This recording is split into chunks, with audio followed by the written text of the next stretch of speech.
Good morning, everybody.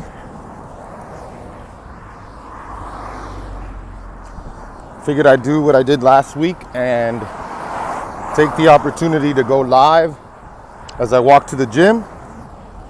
Have a bunch on my mind that I wanted to share with you all. Want to share some thoughts on Thanksgiving. Good morning. Our Thanksgiving, how our kids did, how we did. Some other thoughts we have for the holidays. I actually wrote some notes. Let me see. Some thoughts on always improving. Some ideas we have for the holidays. An idea that we have to give back this year. And our whole philosophy on minimalism. So, welcome to everybody. I look like the Terminator with these glasses. These are the glasses that I use when I go running. I hadn't seen them in a while, and we were in our junk drawer, and I saw them today, so decided to put them on. Even though it's really cloudy today, I should have checked the weather. Actually, I did check the weather. I didn't see anything about rain. What's up, Mike? So, first thing I want to share is that today is the last day of our Black Friday, Cyber Monday sale. Everything is 50% off in the store. Some interesting lessons that I learned. Didn't think that people would be buying multiple months of coaching at this discounted price. So kudos to everyone who did that, because I definitely didn't think about that. What's up, Rachel? But hey, what's fair is fair. And we're just in a very giving mood lately. Very interesting thing.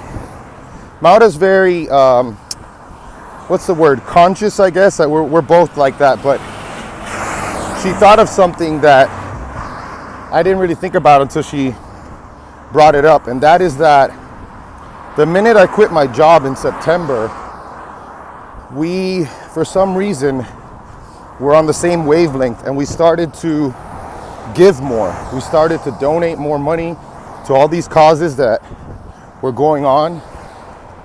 And obviously, it's the opposite of what you think would happen. You want to be more frugal, but we are actually being more frugal with everything else. But when it comes to donating things, donating money, donating our time, we've actually done more. So that's kind of a cool thing, because I really feel like we've been so blessed since I've quit my job, for many reasons. But it's just cool that we've been doing that, and we've been seeing that when you invest yourself into others and when you give to others, it always comes back. So that's a beautiful thing. The other thing I wanted to share is something that I kind of kept quiet. I didn't want to talk about it. It was kind of embarrassing. Just a bunch of stuff that's happened. Almost 2 weeks ago, Tuesday, not of last week, the week before, I got into my first car accident, and I totaled our van. Total loss. We were in traffic. We were on our way to jiu-jitsu. Traffic started moving. I was following too close. I hit the gas, started to speed up, and then as quickly as the traffic started moving, it stopped right away. Everyone hit the brakes. I hit my brakes, but I couldn't stop the car, or I couldn't stop the van. And I crashed into a truck that had a trailer hitch on the back, and the truck was barely anything happened to it. Our van was destroyed. You know, there was a huge ball in the radiator, total loss. And, my insurance gave us a rental car that we could use. That's gone now. So now we have one car. The car is worth less what I owe on it. So basically, I have to figure this out. Very interesting problem to have when you no longer have a bi-weekly paycheck to to tell the lender in financing that that you have a steady income. So I probably won't be able to get any type of financing for anything unless I, co-sign with someone else. Obviously, I could have felt bad. Don't get me wrong, I did feel bad. I felt bad for myself. I felt bad for my family. We just spent a week traveling 3,000 miles in that van, and it was a great van. But the way I see it, man, life is not about what happens to you. It's about how you handle it. And just like everything else, we'll get through it. Quincy, what's up, man? And so we really don't care what life throws at us. It really doesn't matter. Honestly, we'll handle it no matter what. So here we are. I'm walking on my way to the gym, 3 miles. Gonna lift now. Gonna walk back. It takes a little bit more time, but whatever. I could have Mauda drop me off, but today I wanted to just walk. And so now that I got that out of the way, I wanted to talk about a few of the things that we had on our mind, things that Mauda and I spoke about this weekend as we got back from Thanksgiving. So the first thing is that this was our third Thanksgiving without any cheats or anything like that. But it's interesting because we had 2 previous keto Thanksgivings, and even though they were keto, we just ate like pigs, and I still felt like crap. But we've been doing this mindful eating challenge over at Keto Evangelist Unlimited this month, and so we're just being very mindful. And then let me tell you, it was the best Thanksgiving we've had in a very, very long time. We just spent so much quality time with family, and we just got so many interesting conversations were happening. All right, Rachel, take care. And so, first Thanksgiving in forever that I could ever remember, where I just had 1 plate of food, I had 1 plate of desserts, and so our boys were the same, and you really start to see the differences and the benefits of living this lifestyle and being fully committed to eating healthy and doing the right thing when you start to see like other family members and other kids. And it's just, if you're not eating meat and you're not starting with animal protein, that's what happens. That you start to get pickier.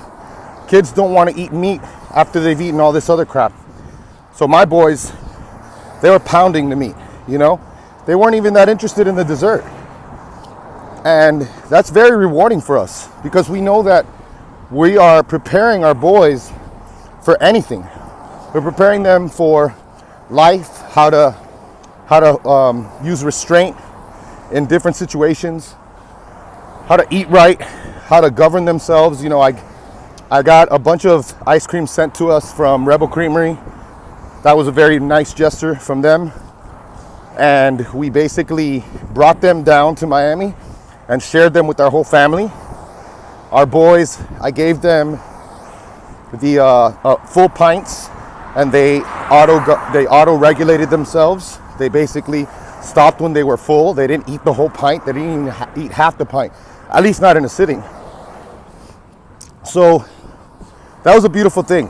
And we're always striving to get better. We're always striving to do better. We're always striving to improve ourselves more. So it's nice to see that these things are happening. Like, we're actually seeing the fruits of our labor.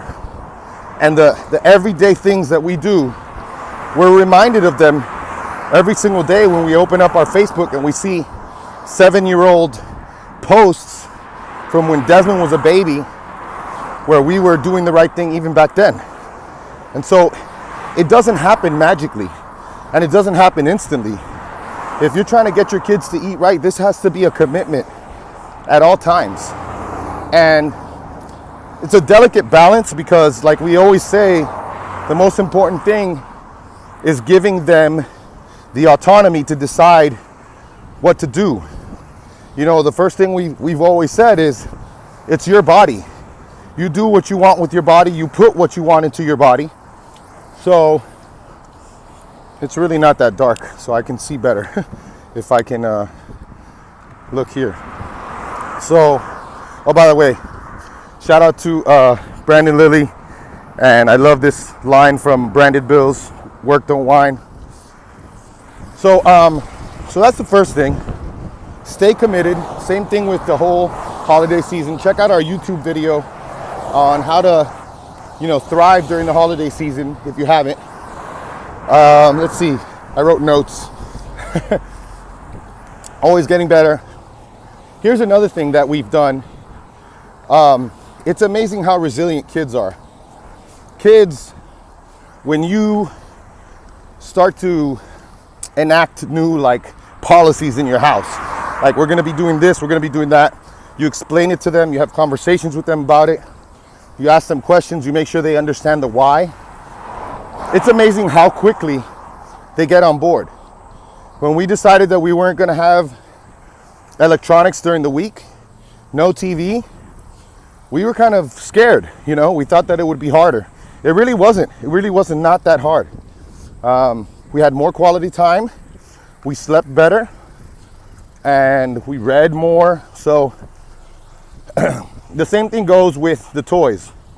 We have gotten rid of so many toys. You can imagine when Dean got hit by the truck in August, we were sent so many toys and things in the mail, and all the work that we had done over the past couple of years, it feels like it was going to waste, because we had inherited just a whole bunch of new toys and new stuff. And while we appreciate the gesture, we really we don't want a life whose happiness is dependent on things. So we started to have the conversation about donating toys, giving to people who don't have toys. And that was effective. That worked. We talk about the fact that the average child nowadays has 200 toys and only plays with about 12 of them. So your kid is not going to miss out if you donate their toys. They're just not. I find that most of the time these issues are more on the parent than on the child. It's like the parent has to deal with their sense of loss when we're getting rid of toys, when we're donating toys. But once you do, you realize that it's not a bad thing. It's actually a good thing. And the newest thing that we've added to that, because our kids know that we've gotten rid of plastic and we live a pretty much plastic-free lifestyle now. Everything is glass or bamboo or stainless steel, whatever, is that if we get more plastic toys, and most of them are plastic, then what are we going to leave for our kids' when the size of the Pacific trash vortex is growing to be the size of a continent? It's disgusting. It's infecting our food supply. It's causing huge issues with hormones. It's feminizing men, and it's causing infertility problems in women. So this was something that actually the kids met with a positive attitude.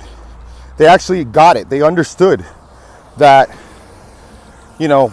if we can reduce the plastic that we use in toys, that's just one more thing we can do. So something I'd encourage you guys to look at and, talk about with your children. The other thing is that Maura and I have a really cool plan for a gift. We want to give back, and I don't want to announce too much about this. I don't want to reveal the details too much, but this holiday season we're going to be giving back. We're going to be donating our time, donating our products in our store. So look out for a YouTube video on that very soon. We're going to be doing that in the next several days, and we're super excited about it because, again, this is the giving season. No one calls this the receiving season. This is the season to be appreciative, be grateful, give. The more you give, the more you receive as far as happiness and fulfillment. So we're really excited about that. What else do I got? And then going back to just our minimalist mentality that we have, minimizing everything in our life. Everything from routines that are just worthless, things that are worthless, food that's worthless. Everybody's always looking at what can I add to my diet? What supplement can I take? What can I do to improve my health? When in reality, we should be asking ourselves, what can I take away to get more clarity? You know, do I really need that extra cup of coffee or that extra 2 cups of coffee? You know, do I really need to be causing that GI distress that I'm going to cause when I be eating all this, taking in all this caffeine and all these stimulants? So that's where we're at. My love, I saw that you just joined. Tell me what I'm missing. I spoke about our Thanksgiving. I spoke about our kids' Thanksgiving, and how the work we've done in the past several years just continues to pay off. All of this stuff adds onto itself. So like I said, I talked about our Thanksgiving, our kids' Thanksgiving, our commitment to always getting better, our yes, less is more. I spoke about the plastic thing and how the kids reacted well to that. How buying more plastic toys is only going to ruin things even more for the next generation. When you're eliminating toys from your lives, do you have the children select which toys to donate, or do you and your wife go through them? Here we go. This is a great question. It's not what can you donate, it's what can you keep. Exactly, my wife just said it. So what can you donate? There's so much crap that finding out what to donate is it's just not the right way to look at it. Let's look at what we can keep. There is I think it's called The Beautiful Manga of Tidying Up. I think that's what it's called. It's a Japanese book. It's a children's book by a Japanese author. And it talks about how to look at this with your child and see what you really need versus what you want. Look at things and ask, do they really bring me happiness? And if they do bring me happiness, is it because of some sort of, is it a keepsake? Is it a memento? And if it's not, then let's take a second to ponder all the good times we had with that thing, and then let's say goodbye to it. That way they get closure. So that's the way we look at it. They really don't care.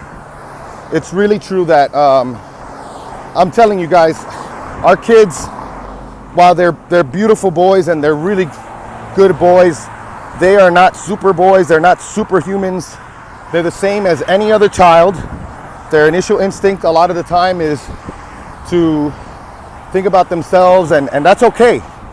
You know, Maura said she was more sad than them, and that's actually true. I was talking about that earlier.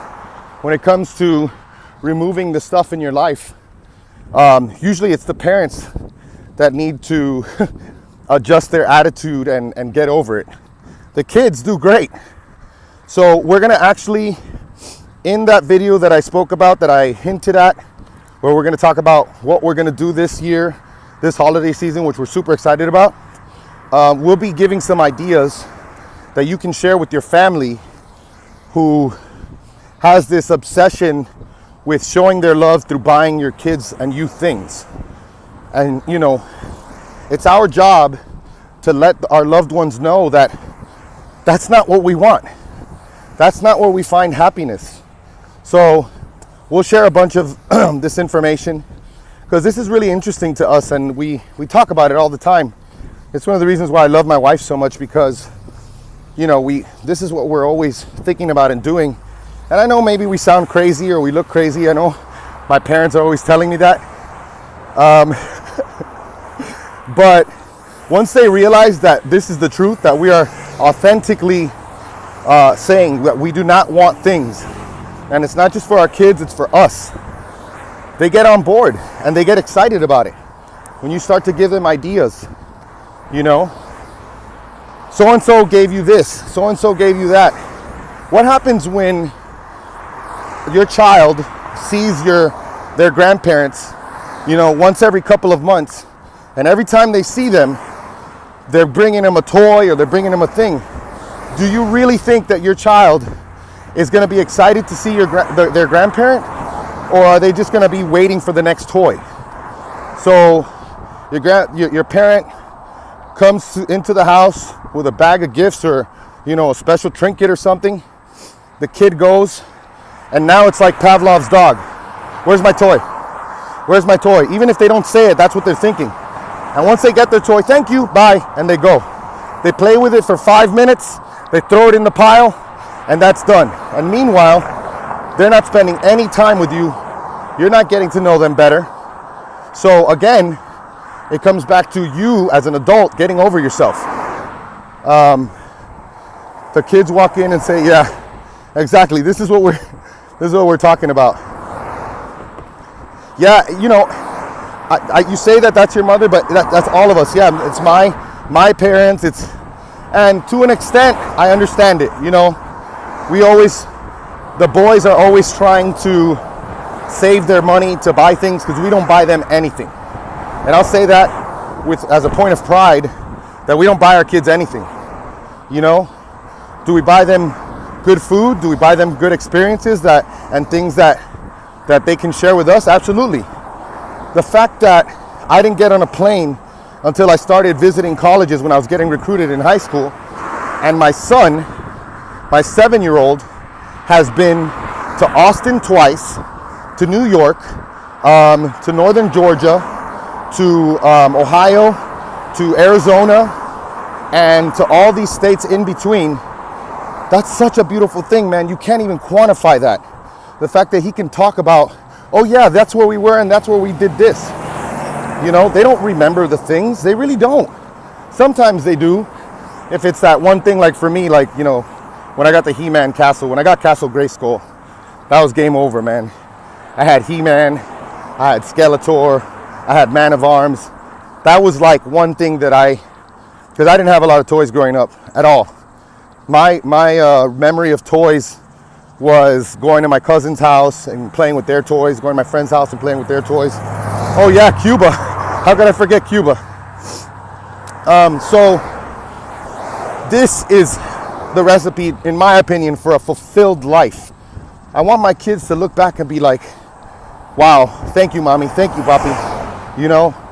So it's really not that hard. Same thing with the food, same thing with all these other things. You got to be real with them. You got to live your philosophy. You got to live that out. You got to be true to your philosophy, and don't ever compromise, because they see that and they're like, this is how it goes. There's non-negotiables. There's things that we won't eat. There's things that we won't do. But within all of that, we're having a good time. We're loving each other. We're spending quality time together. I really loved the fact that yesterday my boys were outside when we got home all day playing with the neighbors, or as Dean calls them, neighborhoods. Dean calls our neighbors neighborhoods, which is adorable. And it just reminded me of my childhood, where I was out on the block playing the whole time. And I know a lot of people say that, and I'm hoping that they're being honest, but that's really how. Thank you, Q. These kids were out there playing all day. Maura and I had the opportunity to spend some time alone together and talk and do everything you could think of. And So the same thing happened to me. Like I'd be like, you know, kids, if you want, you know, come back, you know, and by the time food is ready, I'll let you guys know. Desmond's always looking after his brother, and they're just playing. That's what it's all about.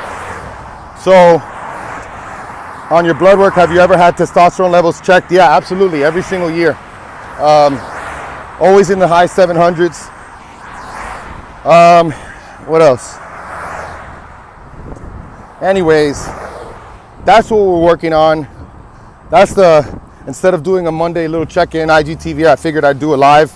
Does anybody have any questions? Because I got probably another 10-15 minutes until I get to the gym.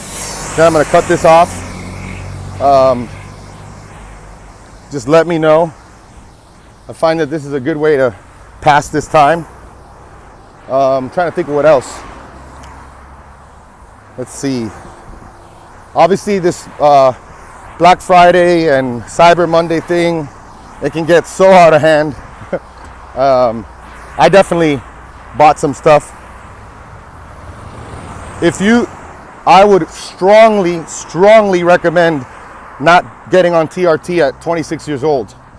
If your testosterone is at 400, which is really not even that low, and you're 26, there are a million things that you can do to increase your testosterone, and to do that naturally without getting on TRT. Just know that the younger you are and the quicker you get on and you start doing these hormones, you start doing all this stuff, the earlier it's going to be that you'll have to depend on them for life. That's just how I see it. I do think that TRT is awesome, and I think that it's definitely something that people can get on, especially as they get older. But at 26 years old, if you're eating right and doing all the right things, you'll naturally feel like you're on testosterone. What up, man? Happy Thanksgiving. I don't remember if we said Happy Thanksgiving to each other, but if we didn't, Happy Thanksgiving. And the other thing that I'll say is check out Ben Pekulski, Muscle Expert podcast. He just did a fantastic episode on the 6 pillars of health and how important that is to optimizing your hormones and optimizing gaining muscle, burning fat. As I listened to it, I was really thinking about the young people. How important is this for a young person as early as 13, 14, 15 years old to listen to this and to not just focus on training harder and not just focus on, you know, you could be eating the right things, quote unquote, eating the right things, and you could be training the right way. But if you're not focusing on living in your parasympathetic nervous system as much as possible versus sympathetic, optimizing your sleep, optimizing your stress, then you're not doing it right, period. You could be doing all these things, and your hormones are in the tank, your cortisol's up. So check that episode out. It's really good. As far as what do we do with presents from others that do not add value to you or your children's lives? Well, if they have a gift receipt, then they get returned. But we should be setting the boundaries with our family.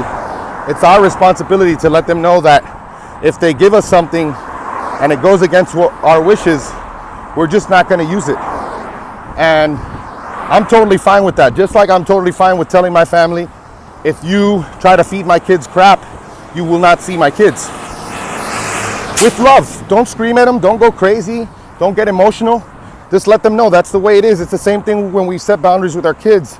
You know, if you do not prepare yourself for so-and-so, or you don't do this, you know, we won't go, or we won't do this. And then when it's time and they don't do the right thing, you just remind them, hey, remember, we warned you, so we're not going. But I'm sorry. I'm so sorry. I forgive you. I do. Maybe next time you'll remember. And the way I frame it when I'm talking to my kids about this is, I warned you and I told you that if you didn't do this, this would not happen. Now, for me to go back on my word would be making me a liar. And we only have 2 rules in our house. The first rule is that we do not encroach on the property or person of someone else, which is just a fancy way for saying we don't mess with someone's stuff and we don't mess with someone's body. That includes every single thing you could think of, from hitting someone to biting someone to screaming at someone to stealing their stuff to breaking their stuff. And the second one, that's just as important, is we always do what we've agreed to do. We keep our word. We don't go back on our word. So for me to tell you and warn you, and this is a problem that parents do a lot, and we've done it a million times, and that is that, you know, we warn them and then we don't follow through with our word. That is really bad. That is setting a really bad precedent for them to say, as long as I bother them enough, as long as I cry enough, I'll eventually get my way. We're thankful for what we get. It will end up being donated or trashed. This is a fact. I'll try again explaining the next year. Exactly. I've tried everything to boost it naturally. When I was 20, it was 390, so I boosted it by 10 with switching to carnivore-based diet. That's awesome. What is your heart rate variability? What is your, where's your cortisol? What are you doing to reduce stress? Are you meditating? Are you going on walks? Are you minimizing stress? Are you minimizing blue light? Are you minimizing environmental toxins? Are you getting rid of plastics? There's so many things that you can do. It's kind of complicated, but once you learn it, you have a framework to understand like all the possibilities and all the things that can happen that can lower your testosterone. And so, like I said before, there's no such thing as I have bad genetics. I technically have bad genetics. You know, I'm sick of hearing people say I have good genetics. You look at my parents, they're normal people. You look at my genetic testing, and I got a bunch of bad SNPs. Why aren't they manifesting themselves? Some are not. They're not manifesting themselves because I've had a lifetime, 25 years of a lifestyle that is turning off those genes, those bad genes, and turning on the good ones. Hey, it's my pleasure, man. Read Estrogenerations, definitely. And like Amy says, your genes don't define you. They definitely don't. There are populations with ApoE4, which is a really bad SNP that supposedly increases your risk for Alzheimer's. Yet these populations are not suffering from Alzheimer's because they are living a good, healthy lifestyle. So, same with cancer, same with, you know, any type of chronic disease you can think of that is supposedly genetic. We're learning more and more, and you see people like Anthony J., who is an epigeneticist at the Mayo Clinic, who's talking about these things. And yeah, genetics is awesome, but what genes are on and what genes are off? That's more important than what genes you have. It's kind of like ketones. You know, when you have high blood ketones because you ate a bunch of fat and your body is efficient at converting these ketones, this fat into ketones.